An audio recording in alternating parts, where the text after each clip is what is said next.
Hi, everybody. I hope you're all well. As for me, I started reading Spare. My hard copy will only be delivered on the 24th, but Paula M. gifted me an electronic copy. Thank you, Paula. I love you and thank you for your support over the past few years. Okay, guys, I know the internet is being bombarded with commentary on Harry's book, and as much as I always try to be different and look at other things, I would not be doing my duty towards you if I do not give my opinion. However, reading it, I do find that I see other things, things which make me angry and which I find upsetting, which is not getting media attention. So let's get on with it. Right from the outset, starting with the introduction, I found it very hard to believe two men were working on this book, Harold and Moeringer. Harold's recollections of waiting for his father and brother in Frogmoor's garden is written with such flowery, whimsical, over-the-top, romantic narrative that even I, someone who writes poetry, felt awkward and a little sick, but not as sick as when I read that once again Harry likens his mother to Nelson Mandela. He writes, although my mother is a princess named after a goddess, both those terms always felt weak, inadequate, really. People routinely compared her to icons and saints, from Nelson Mandela to Mother Teresa to Joan of Arc. Oh, my dear Lord. As we go through the book, Harold's delusions become glaringly and sickeningly obvious. I adored Diana, warts and all, and still do. But Diana was Diana. She was unique and her own person, authentically herself. There is no comparison to anybody, least of all Nelson Mandela. He grew up poor. She grew up privileged. Nelson Mandela had a law degree. Diana barely finished high school. Nelson Mandela was black. Diana white. Nelson Mandela was male. Diana female. Nelson Mandela was a politician. Diana was a princess. Nelson Mandela was in jail for 27 years, while Diana traveled the world in luxury for most of her life. Need I go on? In their own way and in their own right, both Nelson Mandela and Diana left their mark on the world. But as far as comparisons go, there are none.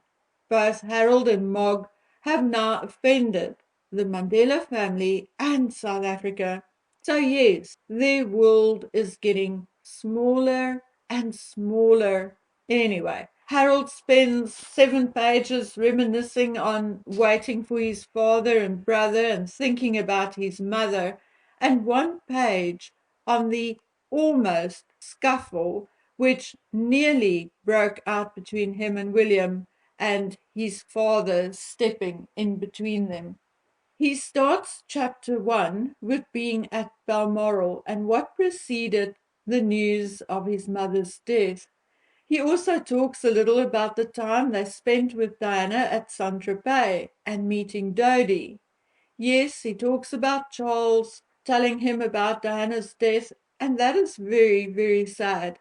How Charles came into his room, called him darling boy, and put his hand on Harold's knee. But once again, although it is clear that the chapter started off to give the run up to Diana's death and what happened immediately after, Harold deludes his emotions with regards to his mother's death by his self-indulgent, selfish, and jealous narrative.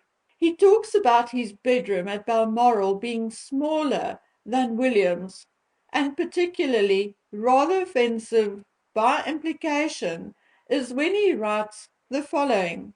I was brought into the world in case something happened to Willie. I was summoned to provide backup, distraction, diversion, and if necessary, a spare part. Kidney, perhaps, blood transfusion, speck of bone marrow. I was 20 the first time I heard the story about what Pa allegedly said to Mummy the day of my birth. Wonderful! Now you've given me an heir and a spare, and my work is done. A joke, presumably. On the other hand, minutes after delivering this bit of comedy, Pa was said to have gone off to meet his girlfriend. Now, my friends, I've heard the story of Charles taking off to meet Camilla after Harold's birth numerous times, and I don't know whether it's true or not, but in my opinion, disgustingly likely. But no way, and under no circumstances, will I ever believe that Harold was bred for spare parts for his brother. I think I'm old enough and insightful enough to think I know enough about Diana and her family not to believe it. Diana loved both her sons. Say about her what you will, but I have not ever seen her or felt that she treated one differently from the other. And maybe that was her mistake.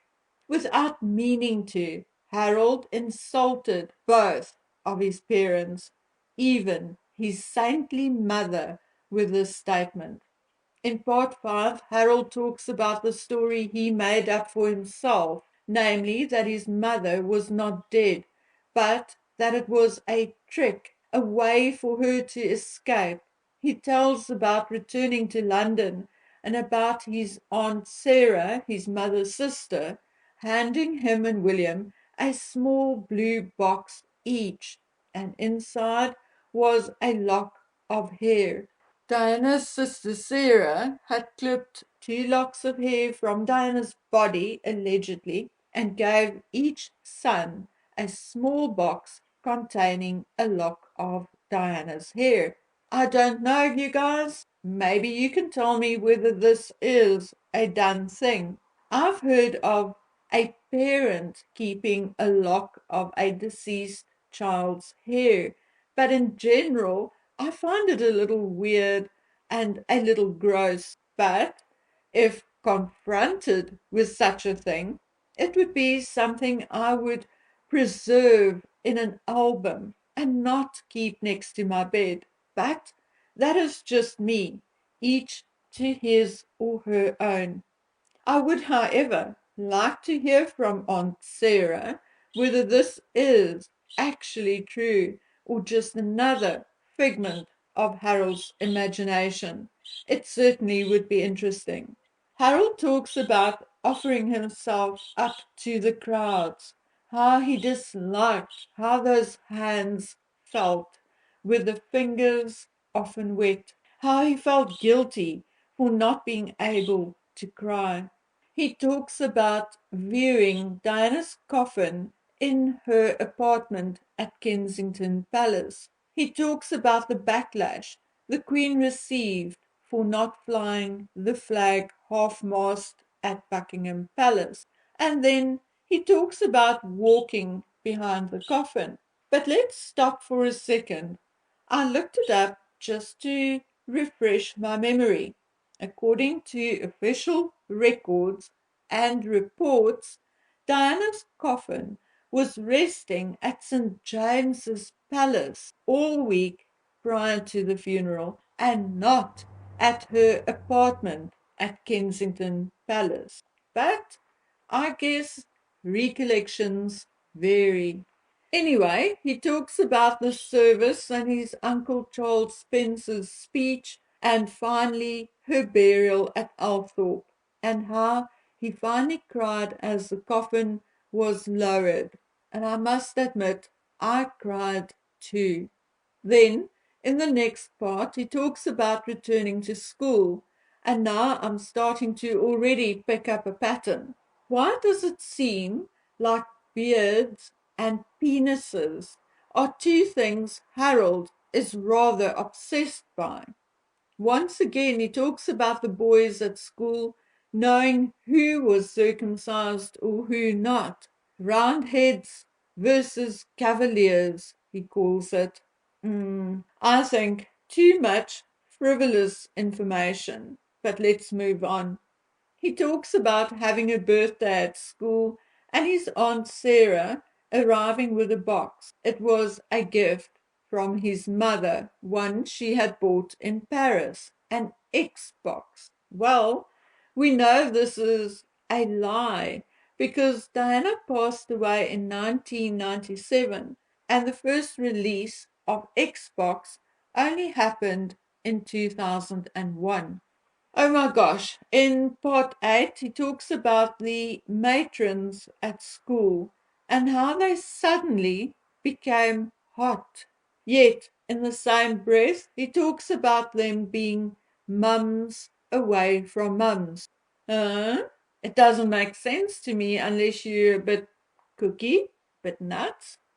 Anyway, he talks about how confusing it was when these matrons would help them wash their hair. He talks about the ones he was in love with, and then he talks about another matron, Pat, who had a crooked back and stiff knees, and how he was the one who mocked her with the most enthusiasm. He also calls her mousy, frazzled, with greasy hair, a tortoise, and empathy challenged. He admits that he did not care about her feelings, but only cared about making the other boys laugh. He then talks about all the other frivolous things concerning boarding school. In part 10, he starts off by writing about Charles's decision not to take him home at half term, but to instead take him along on a tour to South Africa to meet Nelson Mandela and the Spice Girls. He, however, downplays the trip as a PR exercise for his father, hoping to get a photograph with Mr. Mandela and the Spice Girls to boost his popularity. He talks about his father being checked out and not being ready for the responsibilities, the patience, or having the time for parenthood. Yet, in the next paragraph, he tells about his father coming to his bedroom at night and sitting with him and tickling his face until he fell asleep. Then he says they merely coexisted. And then he talks about Charles leaving notes on his pillow telling him how proud he was of him. Now, I don't know about you, but for me, this is convoluted and I don't get it. I don't understand what he is trying to say here. Is his dad a good father or is he a bad father? I don't get it. Anyway, he talks about the trip to South Africa and how he finally realized that it was actually a work trip. No shit, Sherlock.